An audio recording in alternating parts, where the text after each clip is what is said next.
por meses. Estamos hablando hace unos días atrás también de bendiciones y maldiciones. Y yo quisiera compartir con ustedes unas notas que les puse porque quiero que sigamos reflexionando. A manera de resumen les puedo decir que hay unas escuelas o dos en las cuales se miran estas cosas. Hay quien dice que, por ejemplo, mirando lo que dice la palabra, pues hay unas maldiciones y unas bendiciones que corren de generación en generación.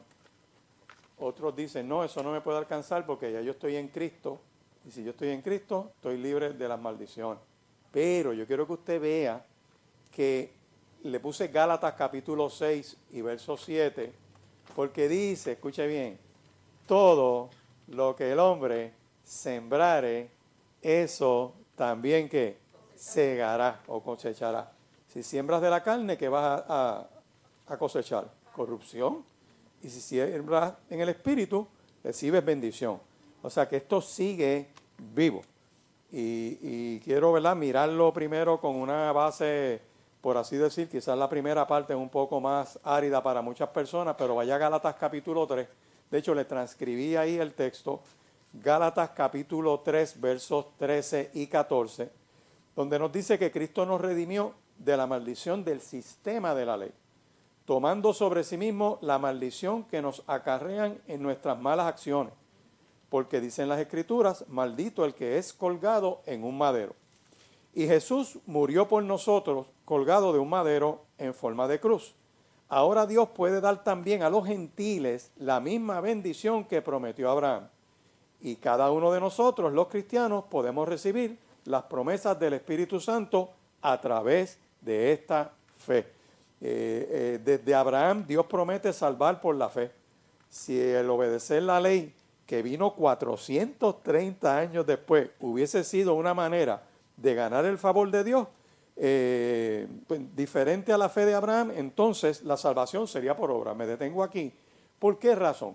Porque Abraham se salva por la fe. Dice, Abraham le creyó a Dios y le fue contado por justicia. Y usted ve una adoración del ser humano a Dios desde el principio. Y cuando usted ve a Abraham, por ejemplo, que viene de derrotar a unos reyes y llega a lo que conocemos que es Jerusalén, le sale Melquisedec, rey de Salem. Y fíjate qué interesante, Abraham le diezma a Melquisedec y no había ley, todavía no estaba Moisés, no estaba el monte Sinaí, no estaban las leyes. ¿Por qué? Porque es un acto de adoración. A lo que voy es que había esa relación con Dios. 430 años después, Gálatas lo explica, dice, Dios le da la ley al pueblo para que el pueblo entienda y sepa que no se puede salvar a sí mismo. Y Pablo le dice a los Gálatas, nos damos cuenta que la ley es como un bastón que me ayuda a caminar para encontrarme con Cristo, porque ¿qué descubro? Que nadie puede cumplir la ley perfectamente y ganarse la salvación. Así que desde el comienzo del libro, es más, desde Génesis capítulo 3, cuando Adán y Eva pecan y que mueren espiritualmente y que son lanzados del huerto de Edén, Dios hace un sacrificio y los cubre con pieles de animales. Así que desde el principio hay misericordia y gracia de Dios. No es un Dios furioso con un látigo esperando que uno falle para darle. Pero quiero traer esto del contexto de lo que es estar maldito. ¿Por qué? Porque estar maldito es consecuencia del pecado. Estar maldito es consecuencia de haber retado a Dios. Y esa maldición de haber retado a Dios, Cristo la toma en la cruz del Calvario sobre él. Fue herido por nuestras rebeliones, molido por nuestros pecados. El castigo de nuestra paz fue sobre él. Y por sus llagas fuimos nosotros, ¿qué? La pregunta es, tercer párrafo, ¿para qué se nos dio la ley entonces? Fue algo que se dio para mostrarle al hombre que delante de Dios es culpable del delito de quebrantar la ley de Dios. Por este sistema que no le dio salvación a nadie, culminó con la venida de nuestro Señor y Salvador Jesucristo, quien es descendiente de Abraham, a quien Dios le dio esta promesa que fue hecha.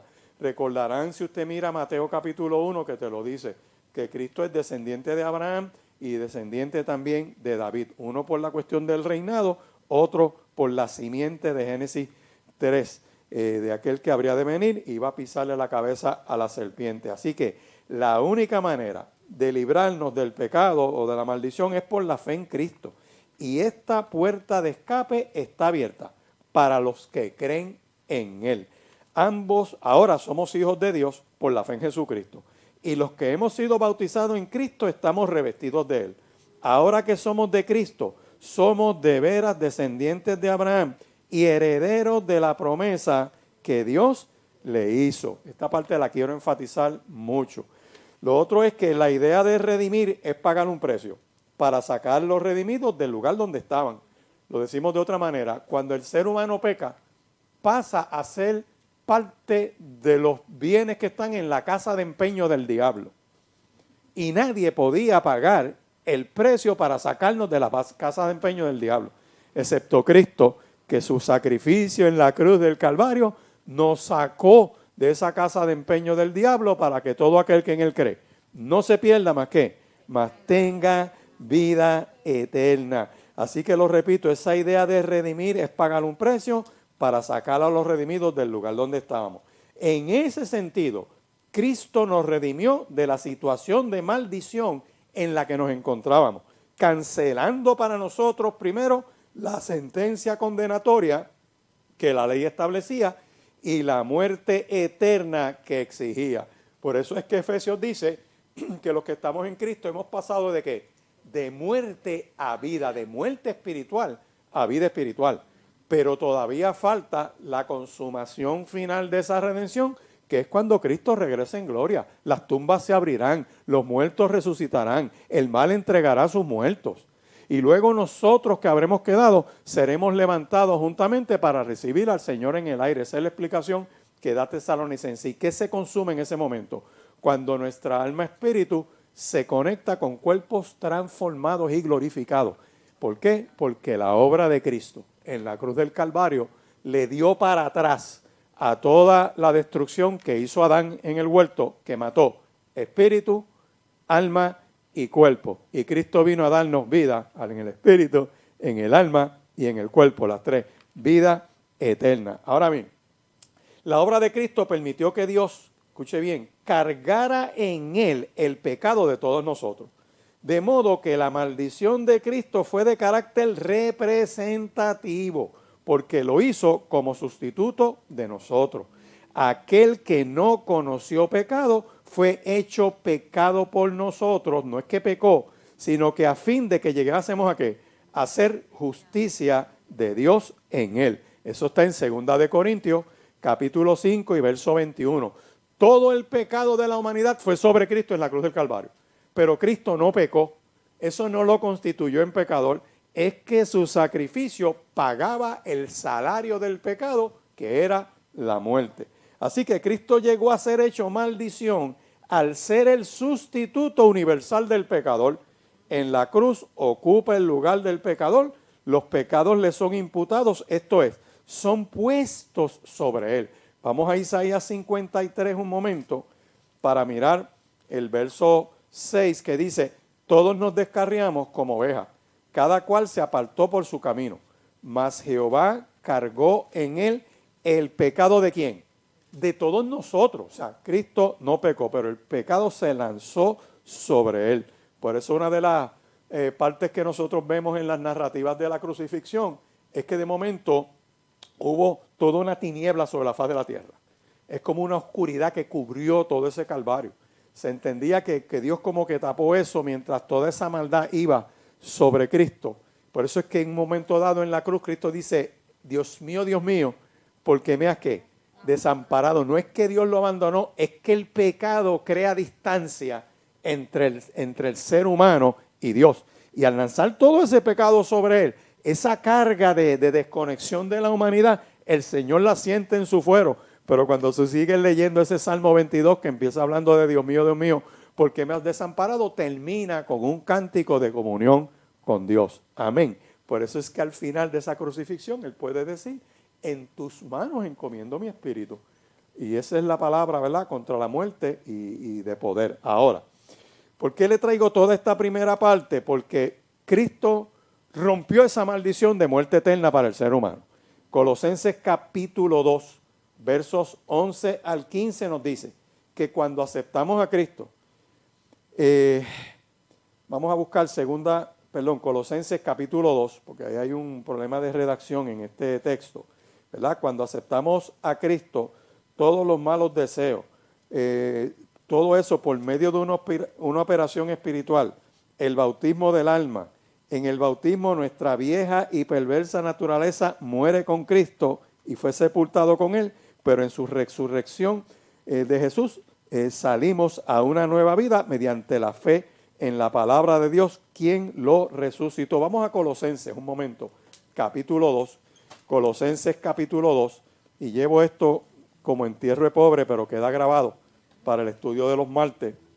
Colosenses capítulo 2, versos 11 al 15, dice que en Cristo fuimos circuncidados con circuncisión no hecha de mano, al echar de nosotros el cuerpo pecaminoso carnal en la circuncisión de Cristo, sepultados con Él en el bautismo, en el cual fuimos también resucitados con Él, mediante la fe en el poder de Dios que lo levantó de entre los muertos. Y a nosotros, estando muertos en pecado y en la incircuncisión de nuestra carne, nos dio vida juntamente con Él, perdonando todos los pecados, anulando el acta de los decretos que había contra nosotros, que nos era contraria, quitándola de en medio y clavándola en la cruz. Despojó a los principados, a las potestades y los exhibió públicamente, triunfando ¿sobre quién? Sobre ellos en la cruz. La obra de Cristo en la cruz del Calvario cancela toda esa maldición de muerte sobre nosotros. Ahora bien, hay dos enfoques, estoy en la segunda página, sobre este tema de las maldiciones generacionales que han causado mucha discusión. Y unos plantean que al aceptar a Cristo como tu único y eterno Salvador, se quebrantaron las maldiciones, y vimos que es cierto. Vemos que en Jeremías, escuche bien, Jeremías capítulo 31, versos 29 y 30 dice: en aquellos días no dirán más, los padres comieron las uvas agrias y los dientes de los hijos tienen la dentera, sino que cada cual morirá por su propia ¿qué? Maldad. Los dientes de todo hombre que comieren las uvas agrias tendrán la ¿qué? La dentera. En otras palabras, si mi abuelo pecó, el issue de salvación es ¿de quién? De él. O sea, si mi abuelo no aceptó a Cristo como su único y eterno Salvador, yo no me pierdo. Estoy hablando de salvación, porque hay otras cosas. O sea, por eso que quiero distinguir esto de las maldiciones, lo han mezclado como que tiene que ver con la salvación. Páralo ahí, porque no, lo que queremos decir no es eso. Lo que se ha venido hablando, y lo quiero aclarar bien meridianamente, es que yo puedo estar salvo. Por ejemplo, el que murió en la cruz del Calvario al lado del Señor, que se arrepintió a última hora. Puede haber 83 maldiciones generacionales de los abuelos de él, y el tío era adicto, y el otro era pillo, y el otro lo consagró en un altar a Satanás, y le josearon una gallina por encima, que se la picaron siendo bebé a ese que murió en la cruz. Todo eso fue quebrantado en la cruz, y él fue, ¿a dónde le dijo el Señor que tú vas a estar conmigo? Ese no tuvo tiempo de romper con una oración por lo que haya hecho su familia. Ese no tuvo tiempo de pedirle perdón a su mamá, que quizás él la maltrató. ¿Entienden lo que les quiero decir? Su salvación estaba ligada al sacrificio ¿de quién? De Cristo en la cruz del Calvario. Le creyó a Cristo, confesó su inocencia y le dijeron: de cierto te digo, que hoy estarás conmigo, ¿dónde? En el paraíso.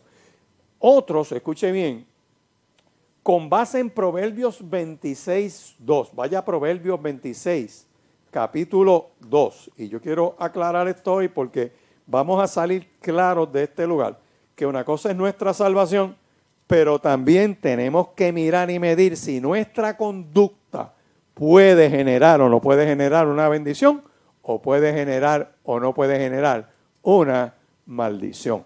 Vaya a Proverbios, capítulo 6, y vamos a seguir reflexionando, 26, perdonen que mis niveles de café bajaron a esta hora. Proverbios capítulo 26, verso 2, ¿cómo dice esa palabra poderosa? Como el gorrión en su vagar, y como la golondrina en su vuelo, así la maldición nunca vendrá sin qué. Algo hay, algo tuvo que pasar, algo está sucediendo, algo hemos hecho. Y tiene que haber entonces una reflexión a ver por qué está pasando lo que está pasando. Usted sigue mirando, por ejemplo, Éxodo capítulo 20, vamos ahora a Éxodo capítulo 20, y esto lo vamos a continuar el miércoles que viene, pero vamos a seguir buscando otros textos. Cuando usted mira Éxodo 20, versos 4 y 5, es más, desde el 3, no te harás dioses ajenos delante de mí, le dice el Señor cuando da los mandamientos. No te harás imagen, ni ninguna semejanza de lo que está arriba en los cielos, ni abajo de la tierra, ni en las aguas debajo de la tierra. No te inclinarás a ella, ni las honrarás. ¿Por qué? Porque yo soy Jehová tu Dios, fuerte, celoso, que visito la maldad de los padres sobre los hijos hasta la tercera y cuarta generación de los que me aborrecen. Pero eso no termina ahí, miren una coma. ¿Y hago qué? Misericordia de millares a los que me aman y guardan mis qué. Yo puedo revertir esa maldición que se llama ahí generacional si obedezco, si me meto con Dios, si honro a Dios. Amén. Y eso tiene que quedar claro. Así que el texto lo sostiene. Hay maldiciones y hay bendiciones. Entonces, ¿cuál es el problema? Que siendo creyentes, pues creemos que por estar lavados por la sangre de Cristo, tenemos licencia para hacer lo que no tenemos que hacer. ¿Y qué dice Gálatas en el Nuevo Testamento? Todo lo que el hombre sembrare, eso también ¿qué? ¿Quieres un ejemplo? Tú agarras a un niño y le das y lo maltratas y tú estás sembrando en él. Tú desprecias a un niño. Tú rechazas a un niño. Y eso que estás sembrando en él, ¿va a qué? Va a crecer y lo vas a ver manifestado. Puede ser en la adolescencia, puede ser en la adultez. Por eso estamos viendo toda una distorsión. Usted sabe toda la violencia que se le ha sembrado en la psiquis a la niñez que viene subiendo. Hay sermones míos de 1993 que yo les decía a la gente, y en conferencias que daba de aspectos de derecho, hablando de la ley de menores y de maltrato, que la generación que viene subiendo es la más violenta y el tiempo me dio la razón. Y la de ahora ni se ocupen. Que un niño de escuela elemental lleve una pistola a una escuela, en serio, ya eso empezó a explotar en Estados Unidos. Y en Rusia. ¿Por qué? Porque todo lo que el hombre sembrare, eso también segará. Así que no te inclinarás a ella, no las honrarás, porque entonces viene esa maldición. Ahora, Deuteronomio 28 nos habla de las bendiciones de la obediencia y de las maldiciones de la desobediencia. Y les puse una nota adicional, le puse Levítico 26, porque en Levítico 26 también tiene resumen de bendiciones y maldiciones, pero está más ampliado. Entra en unos issues, por ejemplo, vaya a Levítico 26, porque en Levítico 26, esto está bueno, ¿cuántos se gozan? Miren esto. O sea que siguen habiendo maldiciones y siguen habiendo bendiciones, ¿a causa de qué? De lo que estamos sembrando. Vaya a Levítico 26, dice, no haréis para vosotros ídolos, ni escultura, ni os levantaréis estatuas, ni pondréis en vuestra tierra piedra pintada para inclinarlos a ella, porque yo soy Jehová vuestro Dios. ¿Sabe la gente que está descubriendo los altares taínos por ahí? Y está bien, podemos ir a ver la cuestión de la arqueología y apreciar la cultura, pero no podemos postrarnos allí y empezar a inventar y a imitar rituales de los ancestros de yo no sé qué. Y hay gente que está en esa. Y hay que tener cuidado, ¿verdad?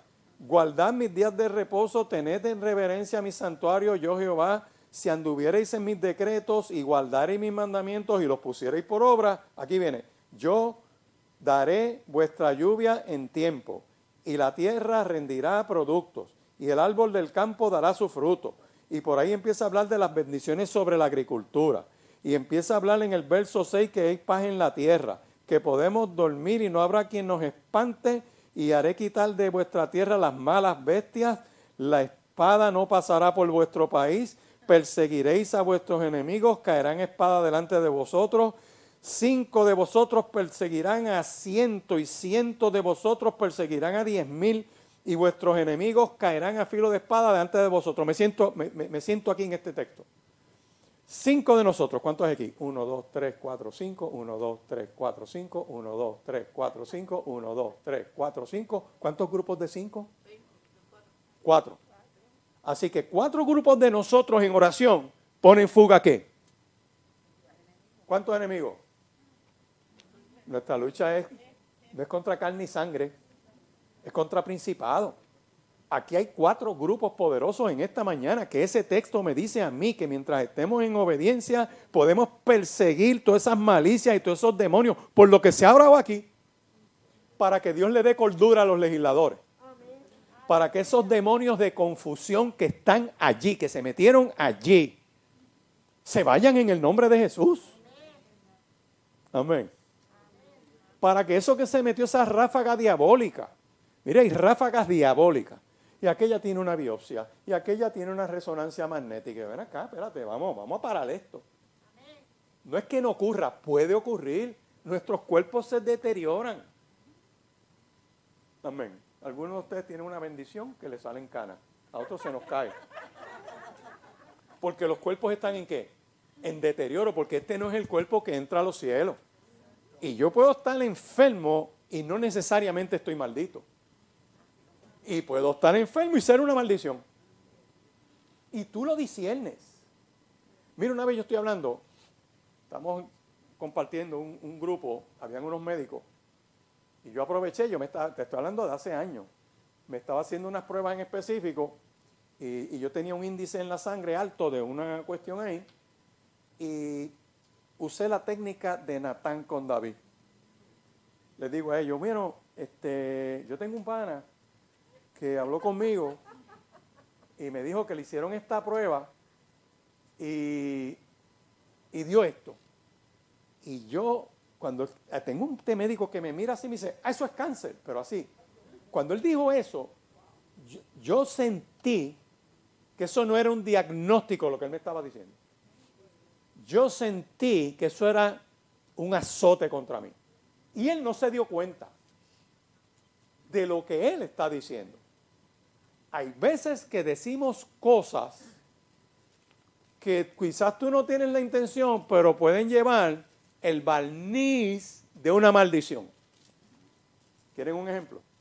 Lo tengo que probar por la palabra. Mire a ver si la Biblia de ustedes tienen un Génesis 31. Vamos a Génesis 31 un momento.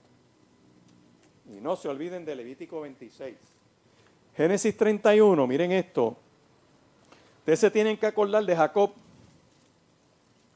cuando tiene que irse de la casa de su suegro Labán. Estoy en Génesis 31. Y ya pues el suegro lo había engañado varias veces y le había cambiado las reglas de juego varias veces. Y ya llega el momento en que él dice, yo me voy a huir, ya yo me voy de aquí. Yo pagué 7 años por la hermana mayor, después 7 años por la otra. Cada vez que me quiero ir, él no me deja ir. Así que él espera un momento que Labán se había ido a trasquilar las ovejas en el verso 19. Y cuando se va a trasquilar las ovejas, ya Raquel y Jacob se habían puesto de acuerdo para irse. Y mira lo que dice el verso 19. Pero Labán había ido a trasquilar sus ovejas y Raquel hurtó, ¿qué? Los ídolos de su padre. Y Jacob engañó a Labán arameo, no haciéndole saber que se iba. Huyó pues con todo lo que tenía y se levantó y pasó el Éufrates y se dirigió al monte de Galaad. Al tercer día le dijeron a Labán, mira, Jacob se fue a huir con tus hijas, se llevó todo y no está. Y Labán toma a sus parientes consigo y se va detrás de él. Y usted siga leyendo esa historia, yo quiero que la repase en su casa, porque cuando lo alcanza, yo creo que lo alcanza en el verso 26 por ahí, 25, alcanzó pues Labán a Jacob. Y había fijado su tienda en el monte, y Labán acampó con sus parientes en el monte de Galaad. Y dijo Labán a Jacob: ¿qué has hecho? Que me engañaste y has traído a mis hijas como prisioneras de guerra. ¿Por qué te escondiste para huir y me engañaste y no me hiciste saber para que yo te despidiera con alegría y con cantares y con tamboril y con arpa? Ahí había un bochinche familiar bien bueno. Dice: pues ni aún me dejaste besar a mis hijos y a mis hijas, ahora locamente has hecho. Poder hay en mi mano para hacerte mal, mas el Dios de tu padre me habló anoche diciendo: guárdate, no hables a Jacob descomedidamente. Y aquí me detengo para poner una nota. Por fuerte que esté la garata en tu familia, por difícil que sea lo que te hayan hecho, antes de abrir la boca, habla con Dios. El texto me dice: Labán tiene razón de caerle encima a Jacob. Pero antes de que él fuera a ejercer el derecho que pudiera tener, Dios le dice: no lo maltrate, ten cuidado. Ahora siga leyendo, verso 30. Y ya que te ibas porque tenías deseo de la casa de tu padre, ¿por qué me hurtaste mis dioses? Y aquí viene. ¿Jacob sabía que su esposa se había robado los dioses del viejo de ella? No lo sabía. Pero aquí viene una maldición. Respondió Jacob y dijo a Labán: porque tuve miedo, pues pensé que quizá me quitarías por fuerza tus hijas. Pero como él no sabía que su mujer se había robado los dioses del suegro, aquel en cuyo poder hallares tus dioses, ¿no qué? No viva. Es una maldición de muerte. Delante de nuestros hermanos reconoce: lo que yo tenga tuyo y llévatelo. Jacob no sabía que Raquel los había hurtado. Solamente tomo un ejemplo para que tú y yo podamos ver que puede ser que digamos algo en algún momento, no con una mala intención, pero eso que estamos diciendo se convierte en una maldición. Ok, vamos a salir de ahí porque no quiero seguir trabajando esto, pero entonces el propósito de meternos en esta palabra, hermanos y iglesia, es reflexionar, de pedirle a Dios que trabaje el corazón, porque no es que estemos pecando por ahí, no es que estemos en la poca vergüenza, pero puede ser que en lo que estemos haciendo sea peor que eso. Que podemos tener salvación, pero estamos atados. Podemos tener salvación, pero hay maldición. ¿Me van siguiendo? Por lo que hacemos. No porque Cristo no es suficiente. La suficiencia en Cristo expuso las potestades, revocó los decretos de muerte, tenemos salvación. Pero todo lo que el hombre sembrare. Así que hay que cuidarse de lo que uno habla. Estando yo en esa mesa con ese médico, yo percibí que aquello fue un azote. Aquello como que me atribuló. Yo reprendí eso en el nombre de Cristo. Amén. Claro que me seguí haciendo pruebas. Claro que me miraron al revés. Y al final no encontraron nada. Amén. Gloria a Dios.